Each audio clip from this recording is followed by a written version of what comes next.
This presentation is on Group A beta hemolytic streptococcus. Pharyngitis, which is the inflammation of the pharynx, may involve the back third of the tongue, soft palate, and/or the tonsils. And the infection is caused by a streptococcus pyogenes, which are gram-positive cocci and occur in chains or pairs. They exhibit beta hemolysis on the blood agar plates in the laboratory, and in Lancefield classification groups the beta hemolytic streptococcus and the group A streptococci. Is a disease that is human specific. It may affect any person at any age, although it's most common amongst those who are 5 to 15 years of age, and is rare in those that are younger than 3 years old. It is also common in those who are older than 65 as well.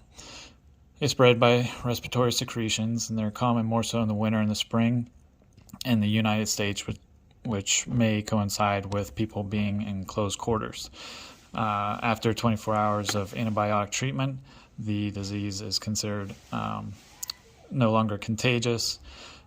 And in severe cases with complications, it may require droplet precautions. Cause of the sore throat may involve bacteria or viruses, or non-infectious causes as well.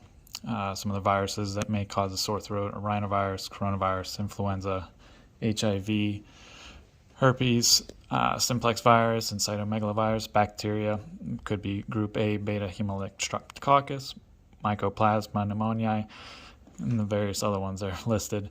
Non-infectious causes, of course, being irritants in the environment such as smoking, allergies, etc. Prevalence is roughly 10,000 to 13,000 cases each year in the United States, with several million cases of non-invasive group A strep illness worldwide. 500,000 deaths are recorded each year worldwide, with about 1,100 to 1,600 of those occurring in the United States. There was a study in 2008 where they had looked at the financial costs of the disease.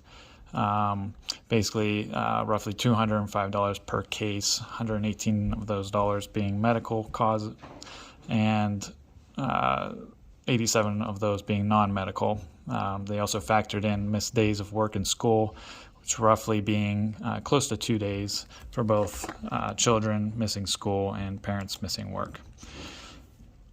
So pathophysiology is caused by a group A beta hemolytic streptococcus bacteria. It again is a gram-positive cocci. There are more than 80 M protein types. The serotypes for those do carry some of the complications that can occur with pharyngitis caused by this bacteria. That also, again, spreads by respiratory droplets and has an incubation period of roughly 2 to 5 days. Presentation of the illness, the common symptoms, of course, are sore throat, dysphagia, and a fever of 101 degrees Fahrenheit, or a fever that lasts more than 48 hours. At this time, there's no confirmed diagnosis with symptoms alone, and as we'll see later on, diagnosing requires a culture swab of the throat. Some of the negative and positive review of symptoms. Basically, it's with the complaints of the sore throat, difficulty swallowing, headache, or body aches. And as far as the physical exam findings, we would find swollen and or tender lymph nodes, which are typically in the anterior cervical chain. Again, the fever being over 101 or over 48 hours. There's also a rash that sometimes develops, which is referred to as scarlatina.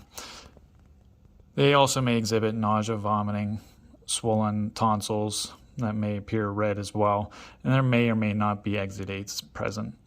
Petechiae in the roof of the mouth is also something we have found with this, and about 20% of the cases are asymptomatic and don't exhibit any of these.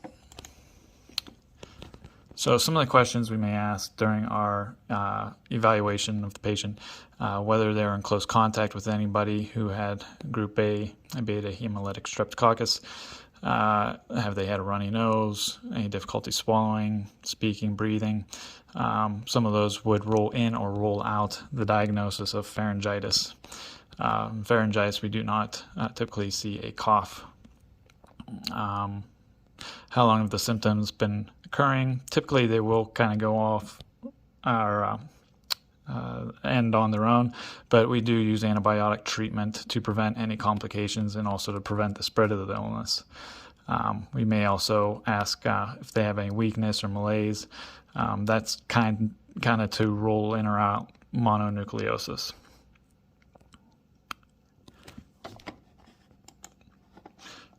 So some of the differentials that we may list would be influenza, the infectious mononucleosis.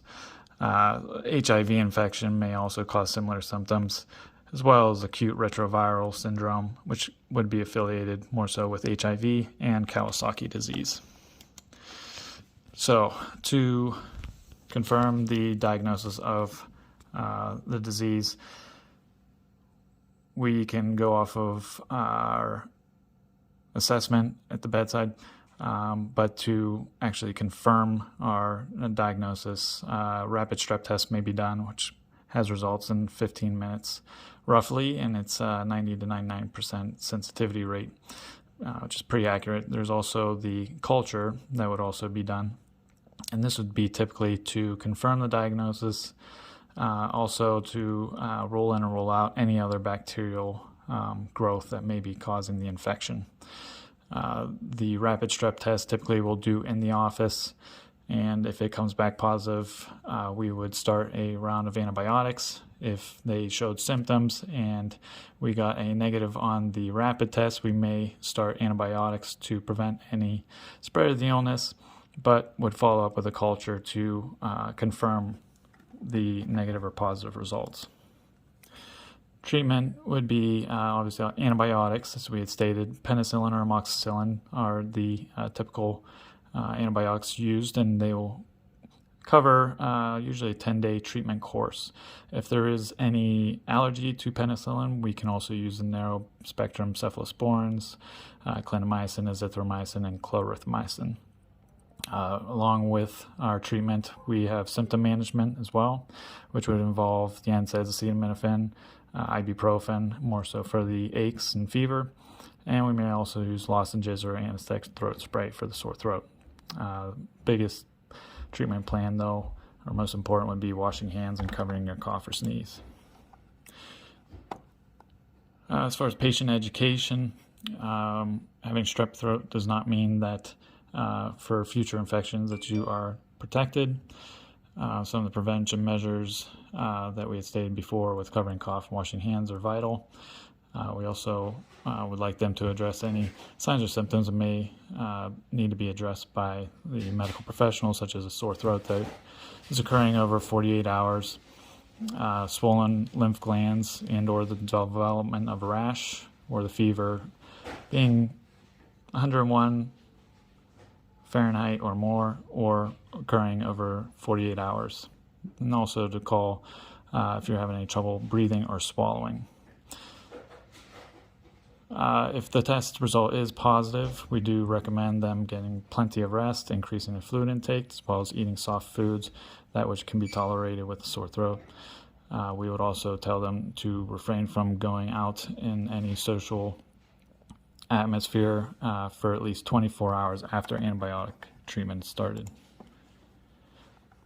And that ends my presentation.